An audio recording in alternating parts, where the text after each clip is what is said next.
You think that everybody knows what you're going through and everybody's blaming you. You assume it's your fault. Well, if I just met with them one more time, if we just told them the vision one more time, if I just shared one more time, maybe I was too this, maybe I was too that. And then all of a sudden you realize this is not my fault. And so I had to really process those things through, and I would have to literally write down each day, it is not my fault. I did not do this. And make that almost my word of encouragement to myself.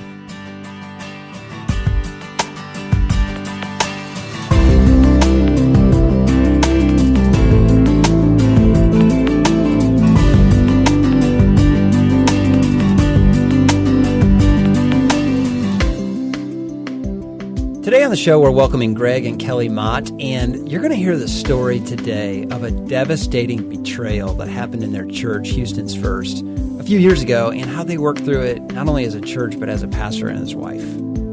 I thought it was especially relatable how Gregg talked about working through the thoughts that he was a bad leader. He and Kelly also talked about how they had to go into their closet to discuss things without the kids hearing, which I thought was interesting. And then Gregg describes a moment when he was driving his car and he realized that things were turning for the better. It was a really hopeful story. It's so honest and heartfelt. I think you're going to love it. But before we hop into that, don't forget, president@lifeway.com is an email address we've created because we love hearing from you. So if you have thoughts about the show, ideas for future episodes, or just some comments you want to share with us, we read every one of those emails, president@lifeway.com. So let's jump in.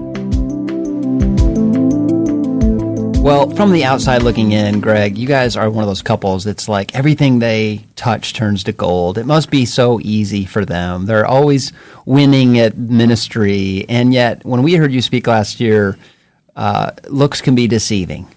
There are seasons of ministry where you're just grinding it out and going day by day. And we can't control the things that happen to us. And so if you guys could just talk a little bit about some of the challenges, even in the public eye, of what has happened at your church over the last couple of years and what God's taught you through all that. Can you just give a little context to the listeners? Sure. Well, if you remember when we shared at that conference, the panel before us was the how to handle revival in your church panel. And then they said, and now we'll have Gregg and Kelly Mott come up with how to handle discouragement. So my goal is to be on the other panel next year. So several years ago, we went through a really difficult time, the worst time of ministry, discouragement I've ever gone through. I'm a happy-go-lucky guy, glass is always half full, and I just got obliterated in my heart, my mind, my soul. Our church just took a torpedo to the side of the battleship, if you will, and Kelly was so faithful to just walk through it with me. Very complex situation. We had a high-level staff member that we discovered for years was strategically taking money from the church and stealing money. To make it even worse, his in-laws, great patriarchal type people in our church, his wife, good friends with Kelly. He was a good friend of mine. We spent time outside of church at times. And, even the in-law situation, high-level leaders and volunteers in our church. My prayer partner was his father-in-law for 14 years. And then we began to uncover that he was systematically for years stealing money from the church. Well, that's obviously a crime. So we had to report it to the authorities. And then when it was reported to the authorities, which was the right thing to do, we had no qualms about doing that. Reported it, they prosecuted him, he went to prison for a time, and we had to work through all of those things, and it took a couple years to investigate, figure out, he's going to prison, he's now being released, it's this, it's that, and when things are going on like that, you can't just tell everybody in the hall everything that's going on. There's an investigation going on. So anytime someone would stop me in the hall and say, hey, let me ask you a question, my stomach would just drop. And I just, what's going to happen? And it was just the deepest pain ministerially.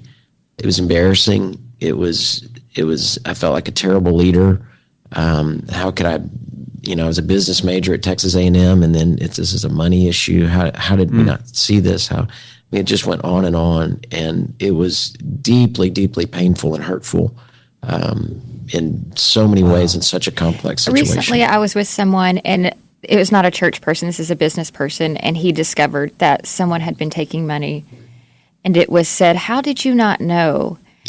And I mean, it's kind of that same thought of like, you can't even imagine that would be happening. And so like, even in your situation, for someone else who may be going through this, when it began to be revealed, like, were you in disbelief? Does that cause problems with another staff member if they're having to confront you and say, hey, this person is, I believe, taking money?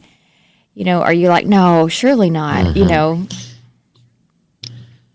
Well, when it kind of was a downpour. Once we found out, and we started digging, investigating, we found out everything. So it was like this, walking out on a sunny day, and all of a sudden, the clouds are moving, the black clouds moved in, and it just unloaded on us. We put together, which was really super wise, and I would say this for pastors on any type of thing they're going through, we put together a deacon task force, and I got out of it on like day 3, where the deacon task force was taking care of it, and that was tremendously wise. Now, I still was getting reports in my heart, I knew what was going on. I was very, in knowledge, but I wasn't in investigation. And to your point, Lindley, I called some key members of the church, many, terrible phone call to make when you've got it. Your to-do list for the day is to call people at church that give money to church and tell them that this has happened. Every business person that I called said, let me tell you a story about when that happened to me. And it was like, and it made me feel better and worse at the same time, just the vastness of sin. But, it's, you just don't know. People are really smart, and they figure out ways to do things that are not very obvious. You don't know, and you trust people too. But he was very smart. He was a very smart guy, and did things in ways that were unidentifiable for a long period of time, until they were identifiable. And then you see, okay, that's how it's going. So you start following that trail. Kelly, talk a little bit about your journey through all that and how you were handling yourself as all this information comes out. How did you respond? That's a good question. It was definitely a process that unfolded over time. And as things began to be uncovered and it developed over time, it was a process of processing. Yeah. Does that make sense? And so I think for Gregg, it was so deeply challenging and hard. I just tried to be there for him primarily. It was hard for everyone, but it was especially hard for him. And I felt called to be there for him and really just to be available and to be attentive to his needs and what he needed at the time. Sometimes he needed to get things off his chest, and I was a safe place for him to process. And sometimes it was things he needed to get his mind off of it. And I needed to be available for us to just do things that were totally unrelated. And so just to be there for him. For me personally, I actually went back in my journal during that time to kind of refresh my memory in preparation for this podcast. And I was struck with just how long the process took. And it was not something that was resolved in days or weeks, but rather months and months, if not up to or over a year. It required a lot of patience and perseverance. And I really just found in my journal a lot of pouring out my heart and prayer. And so there was just a spectrum of emotions that I personally experienced. I vacillated a lot between sadness and madness, being sad and mad, and also mixed with some fear in the mix of it. And some of it was good. Some of it was righteous anger. Some of it was the Holy Spirit being grieved in my heart for what was happening. Some of it was a holy fear of God when you realize what was happening. But obviously, as humans, we could easily slip into those emotions being fleshly. And so I just tried to pour out wherever I was and whatever was in there, honestly, to the Lord.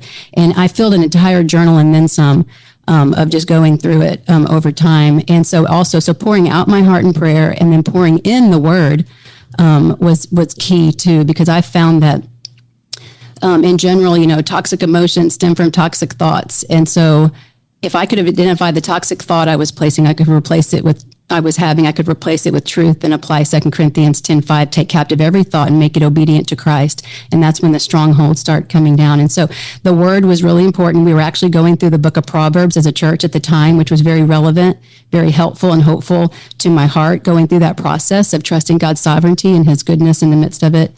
1 Peter 2:23 was really pivotal at the time, critical, because it was talking about Christ on the cross and how Jesus entrusted himself to him who judges justly. And that truth gave me such peace in that process, because knowing that God is a just judge who knows all and will do all things right. And so that was very important. And so we had a handful of trustworthy friends we could process with privately, which was really important. And most importantly, we had each other. We grew very close during that time. There were days that we just held each other in silence. We didn't even say anything because we both knew what we were thinking. We were just very unified and as soulmates. And there was a song by Rich Mullins that was really special to us that we literally would sing every morning before we got out of bed together. And it was the words, it says, "Oh God, you are my God, and I will ever praise you. I will seek you in the morning. I will learn to walk in your ways. Step by step, you'll lead me, and I will follow you all of my days." And so really step by step became our theme. And we would sing that together daily, for months and months on end. It was just our theme song. So that was a part of the process for me. Let's stop and talk about what Kelly said about madness and sadness being smashed together. I read a quote from C.S. Lewis. He said, "Who knew that grief feels so much like fear?" Sometimes when we're going through traumatic moments in ministry, like we have so many emotions sandwiched together and it's hard to separate them. Like there's a process of processing it. And sometimes I think the healthiest thing to do is just recognize you're in a season where you're trying to sort out a lot of emotions that aren't your fault, but they just are. I know, Lindley, we've had seasons in our marriage where it just felt like everything was a fog because there were so many emotions swirling around our heads. Wouldn't you agree with that? Oh, yeah. I mean, I have a story, and I could get emotional because it's really fresh. But even in the last 48 hours, there was some confession where I was giving you a hard time about something, and you were saying, this isn't really my fault. And it finally had to hit with me that, like, what I was feeling was fear over some grief. And I think we think sometimes that grief passes and it's never going to come back. And what was going on in my mind is because we have left places so many times, just the Lord has called us to new places, that I have felt so grieved by losing relationships that it scares me to form new relationships because I don't want to lose them again. And then if you maybe aren't asking me about a relationship, I think that you're thinking, well, it's time to move on or something. So I get really scared. And, and then in my fear, I get angry at you. And so it's just this whole process of we are not good at learning to identify grief versus fear versus anger sometimes, and it all kind of meshes together. Maybe you can clarify that story a little bit for the listener, but I think it's perfectly said. I think when we name our fears and just get to the brass tacks of it all, I'm feeling afraid that I'm going to get fired for the first time in my life. I'll bet Gregg was feeling that. Of this whole thing could blow up on me and I could get fired from the church, and that's terrifying to think about being fired. I don't know that he was thinking that, but I think grief, when we're sad about something, it quickly turns into fear. And if you're out there and you're listening and you're going through a really sad time in your church, just I think be aware that how quickly that transformation can take place, that you could live in fear. And Scripture says that we were not intended to live in fear. God did not give us a spirit of fear, but a spirit of power and self-discipline. So just being aware of that and growing through that. When we get comments from people or asking for conversations, so much of them is about betrayal because so many pastors' families have experienced that. And so, if she was a friend of yours, can you talk a little bit about, did you ever have a conversation with her again? Was it just over? Like, we had a relationship that he and a guy got in a fight, and it was kind of like cold turkey. We never were able to speak again. Not like a fist fight. No, yeah, sorry. Can you imagine being in a fist fight? That probably would have been healthier, actually. The way it all unfolded, unfortunately, we were not able to really communicate to one another because of, as the process continued and out, as things were uncovered, there was still dishonesty on his part. And so everyone kind of had to, I see, yes. Had to separate. And then it became a legal situation where we really weren't able to talk. And it really, there were plans to talk, but once things began to unfold as they did, we really weren't able to. Was that hard for you just to process that? It was. I mean, we weren't best friends. Let's don't, get a picture of that. But we were friends, no doubt, for sure. And it was hard. It was a concern, but it was not my biggest one at the time, and nor was probably hers. I mean, when you're going through this, for both of you, really, do you then begin to question all the staff? Like, Gregg, did you ever think, who can I trust here? Like, is everybody trustworthy, or did you just really know that it was kind of specific to this one staff member? I thought it was specific. I felt like we were. I felt like this was a one-off, so to speak. I mean, that's a very minimal way to phrase it, but I never felt like there's a coup somewhere. I think one of the things with Kelly too that she did that I would encourage pastors' wives is just listening. Each day I would come home and we'd sit. This is kind of weird, but in our closet every afternoon when I would come home, as I would change clothes to kind of put on playing with kids' clothes, and our kids would be like, "Get out of the closet! What are you doing?"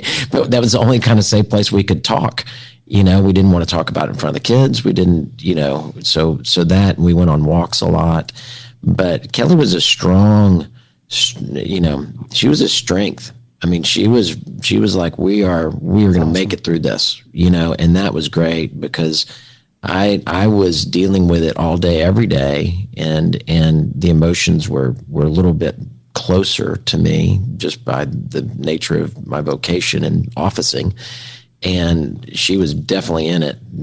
Let's talk a little bit about how this translates to all pastors and wives out there who have experienced what seems like a gut punch in ministry, which might be the best title for this this session, this episode, is that there's these moments in ministry you didn't see this coming, the bottom falls out.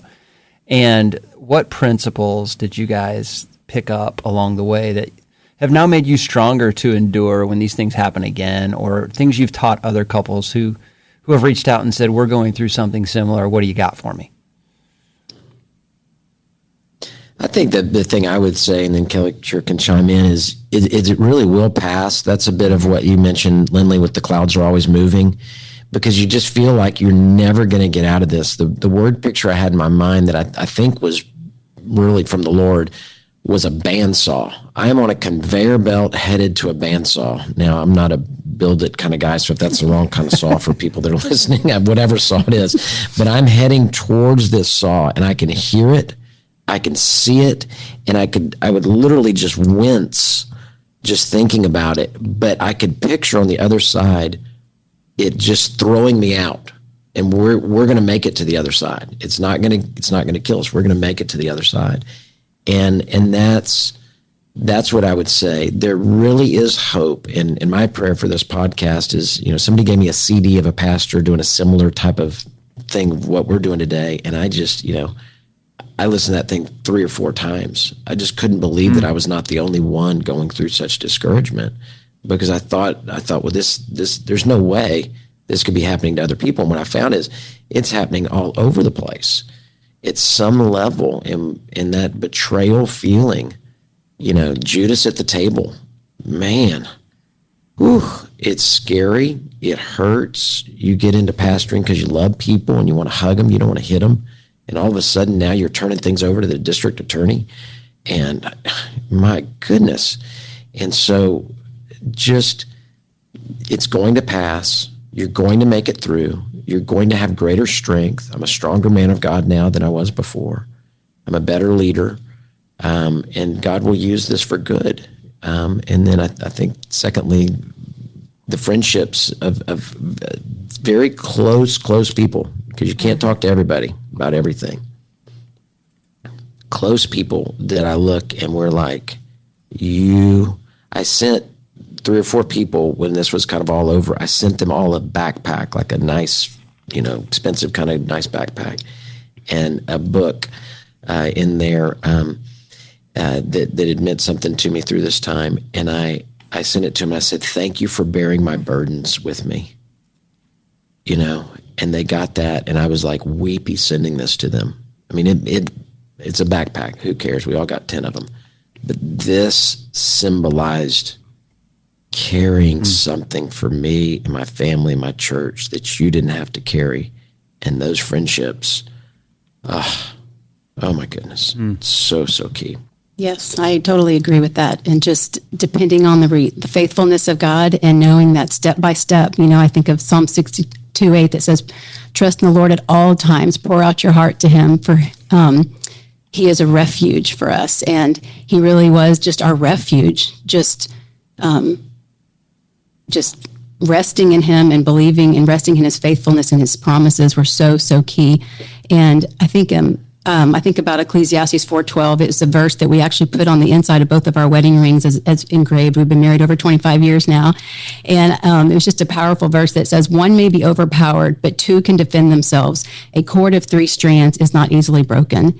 And obviously we see that third strand as Christ. And Colossians 1:17, he is before all things, and in him all things hold together. He's ultimately the one that holds us together. So when one is weak, the other one can be continually, pointing the other one to that third strand. And obviously just his faithfulness and that he's going to see us through. Well, that makes a great segue into the question we wanted to ask is, well, I mean, your kids being 21 and 14, this was not that long ago. So I know especially the 21-year-old boy had some clue. He can read headlines.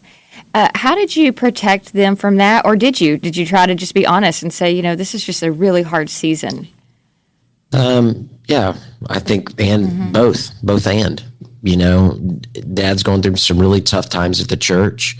We had to make an announcement in front of the entire church of what had happened at some point, so it wasn't, this is out there and it's on our minds.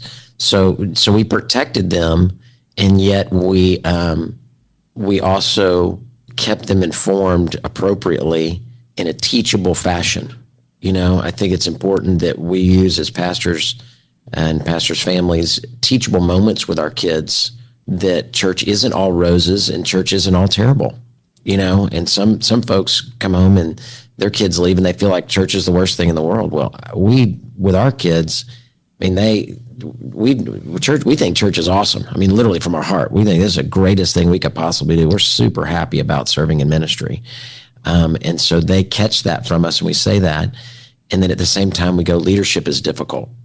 And if you're going to be a leader at a bank, if you're going to be a leader at a grocery store, if you're going to be a leader at a camp or a ministry or a church, it's not easy. And Dad's going through some stuff and the church is going through some stuff, but we're working on it, and we're going to make it through, And I remember the day he found out, our son, what was the situation and had, when it was announced, and he put things together and he said, oh, that's why y'all have been in the closet all these months. That's the issue. So, he knew we were going through something difficult. He didn't know what, but when he realized what it was, he put it all together. And so he saw an authentic journey, but, obviously too many specifics we weren't able to share. I think it's a positive too, one just to add on. I think it's great when our kids see us depend upon one another in marriage. That's awesome. They don't need to see Dad as Superman at the office and, Mom Superwoman at whatever she's doing as well in her office or at the home. But when they see Dad needs Mom needs Dad, and to be able to make that connection, because I don't know if our kids are going into vocational ministry, but the statistics are high. They're going into marriage, and the statistics are 100%. They're going into problems. So can they learn how to support one another through the problems? That's really well said. And one of the hardest things I think in marriage is when one person's feeling like a bad leader. Like you mentioned that earlier, that you felt like a bad leader, which was surprising to me because I never once thought, oh, this whole thing's Gregg's fault. But I think when we're inside it, we figure out ways to make it our fault, and then shame comes in and begins to tell us you should have known. So how did you guys work through that in terms of like when you were going through a season of being a bad leader? Gregg, did you seek out some counseling? Did you just rely on those core friends? Like, how did you work through those toxic emotions? You think that everybody knows what you're going through and everybody's blaming you. That's going to be my natural thing. And I think that happens in all sorts of toxic relationships as pastor and minister. You assume it's your fault. Well, if I just met with him one more time, if we just told him the vision one more time, if I just shared one more time, maybe I was too this, maybe I was too that. And then all of a sudden you realize this is not my fault. But, every day for a long time, I thought it was my fault. Somehow I failed in this. Now, I didn't do anything wrong per se, like illegal or immoral, but I just felt like it was my fault. And so I had to really process those things through, and I would have to literally write down each day, it is not my fault. I did not do this. And like make that almost my I don't want to say mantra as a Christian, but my word of encouragement to myself. And then I did go to counseling, and I think it's a really neat story to just give you a thought. I go to counseling. We have a counseling center at our church, which is incredible, but I can't go to them, and be sitting in the lobby at the counseling center at the church and, Pastor, what are you doing? Well, things are hard, and so I had them give me an outside counselor. So I went a few miles, from the church. And I walk in the door, and the secretary is a deacon's wife to the counselor, and my heart just dropped. I was like, oh no. I went in for counseling. He did a super job, very good. I walked out, and it was time to kind of check out, and she looked at me and she said, "You were never here." And that meant the world to me. You were never here. In that counseling center with her as the secretary or assistant, I'm not sure her title, but she moved around for the next year. I would walk into an empty office and go to counseling, and I would walk out to an empty office and walk out. They moved their entire schedule so that I could walk into an empty place and walk out. They did Zoom calls before Zoom was cool. All this was pre-COVID. And man, when I told her, even saw her a couple of weeks ago at a deacon thing where the wives were invited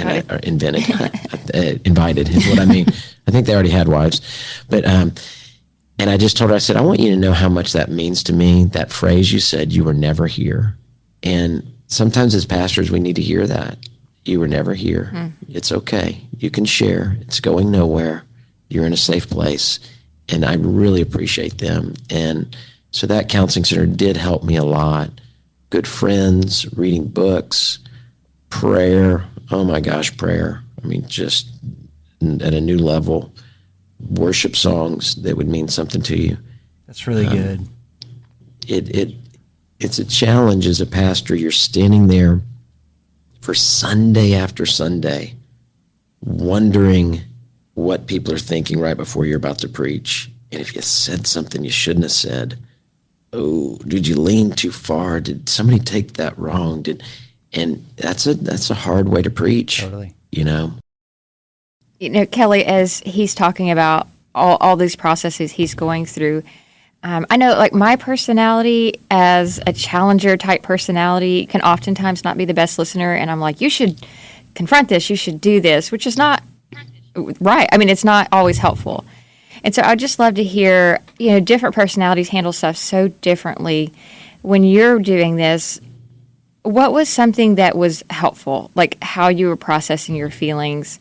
Did you have to have someone else I guess that's a question. Did you have to have someone else that you could kind of vent anger to?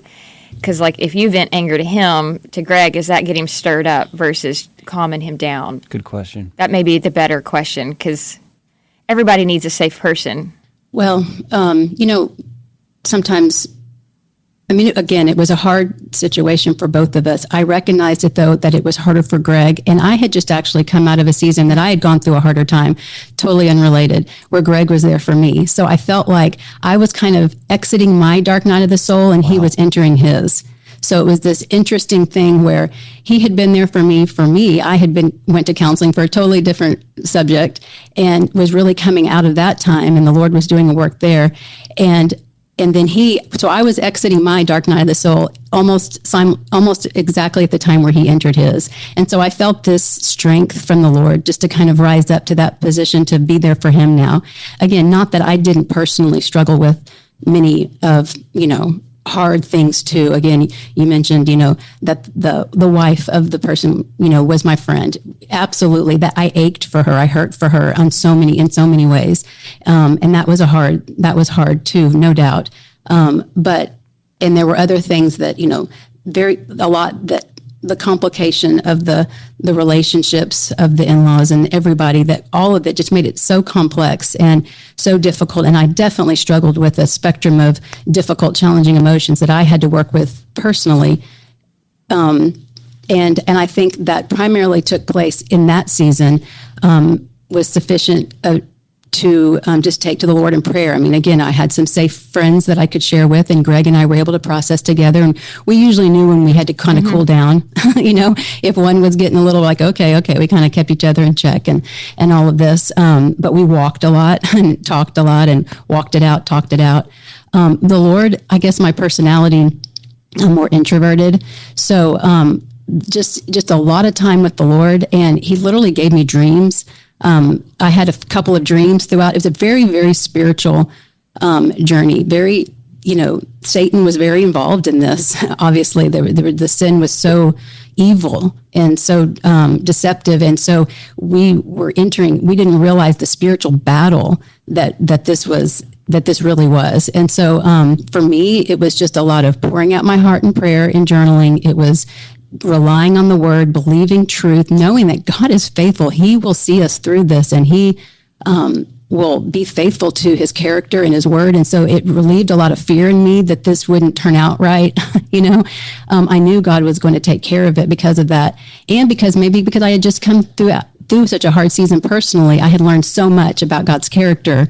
And so there was kind of a renewed strength in me almost for such a time as this to be there for Greg and even my own heart to process this. I had learned a lot by that point, and of course, still so much to learn. But so he gave me dreams that really helped clarify a lot of things for me and gave me peace. And I just saw God's hand in it over and over and over again, that he is with us. He is faithful to his church. This is not our church. This is God's church. He is a good shepherd. He will protect his people. He will go to great lengths to do that. And we just need to press into him and let him fight for us. The battle belongs to the Lord. He is faithful. And that was how I dealt with it, with just, leaning into the character of God and, relying on the things that he had taught me in the past, realizing this was a season for me to be there for Greg. At the same time, of course, processing my own emotions that were very hard. We joke a lot on here about our personalities, but when there have been seasons where Ben has been really down, I do feel like God gives us the grace to know, or the wisdom to know, like, hey, lay off a little bit, just listen versus pushing, So I understand what you're saying, that you can go through seasons where we put our personalities aside for what the spouse needs at that time. And I wanted to ask this, Greg, as a leader, you mentioned earlier that you became a better leader through all that. I do wonder, for those who are out there listening who have had something similar happen in their church, have there been some improvements you've made to staff culture or additional layers of protection you've added? Like, how do you lead a little different today because this happened? Like, how has it sharpened you or changed some ways you do things? I think, sure. Well, we've got policies to the ceiling now, so everything's different. And that's good. We receive that. You got to learn from things. But I think I'd lead with greater to give you one point, the best thing that I could say is I lead with greater compassion for people going through a hard time. We hear a lot about depression and anxiety, and through that time, I've experienced both. And to lead with compassion towards that. I think before I incorrectly and immaturely thought, well, come on, man, just look how good other stuff's going.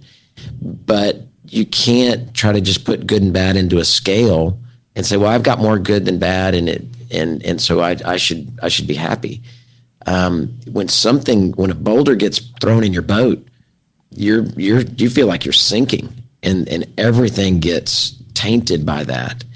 And that's very, very real. I can remember over Christmas, literally, we're opening Christmas presents with our children around the tree in, matching pajamas probably, and Kelly looking at me like, hey, come back, be here, because I started drifting mentally into a dark zone of just depressive, like, I can't believe this is happening. I was at the office at the worst moment. The dark clouds had rolled in. I remember speaking. I was going to speak to a group at the church, and I literally said to Kelly, the clouds are rolling in. The clouds are rolling in. And I was arranging my fork and knife to just try to gain some control over something. And she was like, you got it. You're going to be fine. You're going to be fine. You're ready. It's good. It's good. And it wasn't like it was just a Bible study. It wasn't like we're even talking about these things. And we had just read a book about grief, and it talked about neurotic guilt and that being a part of the grieving process. And we were grieving deeply this situation. And I think that it was manifesting itself that way. So we kind of knew what to call it. I'm like, that's neurotic guilt. Come back, let it go. And we love the people. We love everybody involved. We see the sin in it and see the enemy in it. And it was hard. So I think the better leader part, to get to your question clearly, I am more compassionate when people come and they say, I am really struggling and I'm really down. I put my hand on their shoulder. I pray for them. I talk with them and I go, I hear you. I know. And just a taste. I'm not trying to say I know everything about everybody, but I tasted it. And some people, they really struggle with it deeply. And I just am different. That's different than a pastor that just wants to get the numbers up and build a new building, right? That's a different kind of shepherd. Now I want to reach a bunch of people and we're going to build some stuff. We're in resource initiative right now. That's part of my leadership. But there's a sweetness, I think, and hopefully it's always been there in some way. But I don't know. I felt that pain. I understand. And that makes you lead slower, kinder, sweeter, more empathy. I remember one time going through this dark time, and I ate lunch with a friend, and I was driving. I could take you to the place and take you to the intersection. And I was sitting there at the light, and I felt like I was happy again. And I literally said out loud, driving, I've got my life back. I've got my life back. And I'm telling you, with tears, that happened a couple times where I don't know, that's just a deep spiritual thing or what, but something was a breakthrough for me. And that was my phrase, I got my life back. Because you feel like when you go through a time of discouragement, you lose your life. It just sucks everything out of you. And to have my life back, now that was, maybe a long process to keep going. I'm not saying everything was hunky-dory, but man, that hope. And if I could tell somebody, and Kelly and I could tell somebody listening, you're going to get your life back. The sun will shine again. You will make it. You will have fun again in ministry. You will enjoy it again. It will pass. You'll get to church with a smile instead of a dread. And that kind of hope is, you just can't see it when the dark clouds are on you and when you're going through the struggle. You just want to quit. And Kelly, one time when I was at a low point and wanted to quit, she said, we are not quitting. We are sticking this through. And boy, I'm so glad we did. And nobody was asking us to quit. That's not what I'm trying to get at. But we just there's got to be an easier way. Lord, just get me out of this pain. I just want to be out of pain. I'll do whatever. I drove across this bridge to go from our church to our house, and I saw this construction worker one day, and I said, I'm so jealous of him. I wish I had his job. You've never done that. He clocks in. Yeah, he clocks in and clocks out. He doesn't have to take anything home with him. Now you don't want me building your road. I can promise you that. I don't know how to do anything, but it hurts, and we just want to relieve the pain. And you'll get your life back. You just keep walking with God. You keep firm in your marriage. Stick with people that love you and care for you, and God will see you through.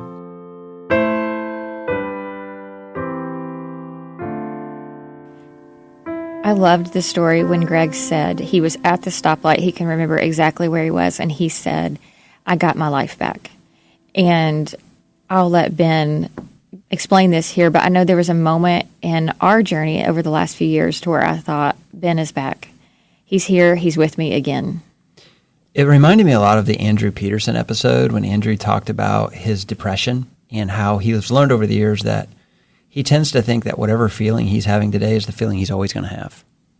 Like when he gets a cold, like he's always going to have a cold. Or if he's sad, he's always going to be sad. But maturity is beginning to realize that this is eventually going to pass and I'm going to come through this. So like one story I have kind of like Gregg, is, I went through a really hard time when we came to Lifeway, and there were a lot of difficult things we had to work through. And for like a whole year, I could not read a single book. And I've always been a voracious reader. I just couldn't bring myself to read a book. Like I didn't have it in me. And then one day I got up and I was sitting in the chair and I was just enjoying a book again out of the blue. And I remember you walked in and you said something to me. I think I was just surprised because I just knew that like that season of depression had ended. You didn't call it a depression, but I felt like that's what it was. And, you were back. And so it was almost that moment of like the man that I know in his healthiest form is back and he's able to enjoy a book again. Recently, I read John Fogerty's autobiography, the lead singer of Creedence Clearwater Revival. A shout out to the old school rock people out there. And he tells a story about how he got ripped off on all of his songs, and this guy basically took all his money. And for several years, he was in a complete depression. He could not play the guitar. And he tells the story about how his wife came home one day and she was emotional because it was the first time she heard him in his room playing the guitar. He got his life back. Mm-hmm.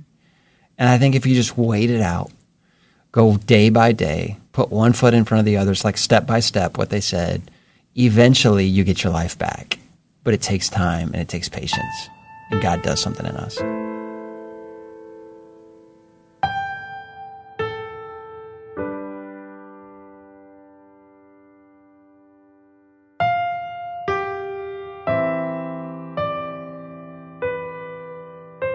We want to talk about the highs and lows of being in pastoral ministry and give ample emphasis to both. So, first of all, what would you say is one of the hardest things about living your life in the glass house for you personally? For me, I'm more introverted than Gregg. And so definitely for me, one of the hardest parts would be just that I can get overwhelmed more easily than Gregg, by the pace, the publicness of it, all of those elements that make me just want to close the shades on that glass house and lock the door and, tell everyone to go away, not home, whatever. But I'm joking. But I love people. I really, really do, honestly. But sometimes the demands of ministry can sometimes be overwhelming for me. And I think more so maybe because of that personality. There's seasons like what Gregg just mentioned with the Resource Initiative where there's extra banquets and there's extra things to attend. And you just, if you're an introvert, you really got to knuckle down and get through it and take a good break when it's over. Yeah, I think the hardest thing is it's never going as good as people say. It's never going as bad as people say. And you have to learn in this middle ground where it's never finished. There's always Sunday coming. Sunday comes every 3 days, it feels like. And so that grind of it is a real challenge. And then I think this is kind of an interesting one. The hardest part of living in the glass house is the things that I create. I like to be busy. I like to do things. I want to be a part of stuff. So then all of a sudden, we joke and we say it's easier to make the schedule than it is to live it, So people keep asking, and you go, yeah, sure, we can do that. Oh, yeah, that's great. Oh, no problem. And then all of a sudden you get there and you're like, what in the world? We went to something and I told Kelly, I said, we were walking through the airport and I said, are we crazy? What are we doing? Why are we even doing this? And are we crazy? Are we stupid? What's the deal? And sweet, wise Kelly, she goes, we're not crazy. We're called. And I went, okay, now you got, yeah, good answer. But what are the things that God's called me to do? God's to-do list for me, I have found, is shorter for me than my to-do list for me. My to-do list is based in dysfunction and need for approval and importance. God's to-do list is based in ministry, impact, and strategy. So I need to stay on his list, and sometimes I'm creating my own havoc in the glass house. That's really well so said. good. I love 1 Thessalonians 5:24. I think about it all the time when it comes to call and ministry and everything. It says, he who calls is faithful and he will do it. And I go back to that over and over again. We talked about the challenges for me. I have to dig deep to that. He's going to do this. And I think Gregg said it before. God never calls you to anything he doesn't plan on doing himself through you. And so just clarifying that calling, what you really are called to do, and then rest in the fact that God's going to do it. God's going to be the one to fulfill it, not us. Yep.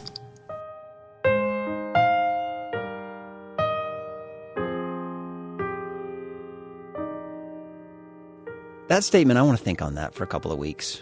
it's easier to make a schedule than to live it. I loved how he talked about we often create more complexity in our lives. We add more things to our schedule, like God's to-do list is shorter than our to-do list. That made me think about all the areas in my life where I'm signing myself up for something out of obligation when it's not really something that's part of my job or it's something that I'm particularly passionate about. It's just more complexity to my schedule. I actually think that we've done better at this in the last 6 months than ever before. I think the departure of Ava going to college was an eye-opening reminder to us that our kids are very quickly moving out and moving into adulthood, and we don't want to miss it. And so I think even in the last few months, we've said no to more things than we would have ever in the past. And what we've said to these people is, thank you so much. We're honored you asked. In about 4 years, when we're empty nesting, we'll have more time. So because I think that has been a really bad habit of ours in the past, is to say yes and overcommit. And then we get to that weekend, kind of like you said, when you're getting on the airplane and you're like, why am I doing this? Like, what's the point of it? It made me want to go back and read Essentialism by Gregg McKeown. For the, 8th time? Oh, so good. He just talks about how if it's not a heck yes, it's a heck no. Yeah. And we often say yes to things that we're not excited about in the moment, and the enthusiasm is only going to go down. So I thought it was just a great point to think about. A lot of our depression and anxiety and frustration in ministry comes from our own doing. Yes. Something to think about. Our own achieving. Yeah. I mean, he talked about that. Our ambition.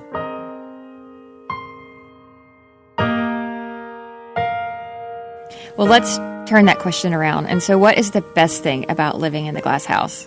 I would say relationships. I love the relationships that we've been able to make through the years, all because of ministry so real and deep. And obviously there's been some rough ones, but the vast majority are wonderful. And there are definitely burdens in ministry, but the blessings far outweigh. I keep a gratitude journal. I've been keeping one for over 10 years, and it has helped tremendously just keep my perspective on the gifts of God and the giver of God himself, who gives the good gifts, and what those gifts are, naming them in ministry and life and family and just personally. And it's been very, very, very impactful to see the good, remember the good, and rest in that, and realize it's all worth the risk. It's worth the risk of having relationships in ministry, because they're one of the best parts, and we're not going to lose that. And so grateful for that. And I think just being a part of meaningful work, obviously everything we do, if done unto the Lord, is meaningful, but something about ministry, you just see it so clearly. It's just so clearly what we're getting to be a part of. Just the things that matter most in life, we get to devote our lives to. And there's just nothing greater, nothing better in my mind. So I'm so grateful. How about you, Gregg? I would say the best thing, there's 1,000, but our kids are around the greatest people on the planet. I mean, what a blessing that they get to be in life Bible study, as we call it, some Sunday school, that it's just to get to be around those folks, to see people in the hall. The pastor's kids are kind of the church mascots in a little bit of a way, and they're just around super people, and I love that, and have tried to promote that. Even with my son, when he was a teenager, when he was a senior, I said, I want you once a month to take somebody to coffee. And he would take a man in our church and meet him for coffee. And of course, the guy would never let him pay, but he would sit down with somebody besides me, and I'd say, ask Mr. So-and-so about how to handle your finances. Ask Mr. So-and-so about how to raise kids. Ask Mr. So-and-so about sports, because everybody's got their little niche of things they're great at. And I love our kids and our daughter as well. She's 14, so she's a little younger on that track, being around great women for her and men for our son. And I just, man, that is a ministry tool at our disposals as pastors, pastor families, to be able to put our kids in great situations with amazing people that have, tremendous businessmen or women, tremendous, parents, tremendous athletes possibly in a previous day, and get with Mr. So-and-so, Miss So-and-so, and learn from them. The Glass House is a production of Lifeway. It's produced and edited by Angie Elkins, sound engineering by Dale Sandberg, original music by Robert Elkins, photography by Rebecca McVeigh, and artwork by Heather Berzinski. We are your hosts, Ben and Lindley Mandrill. Thanks for listening.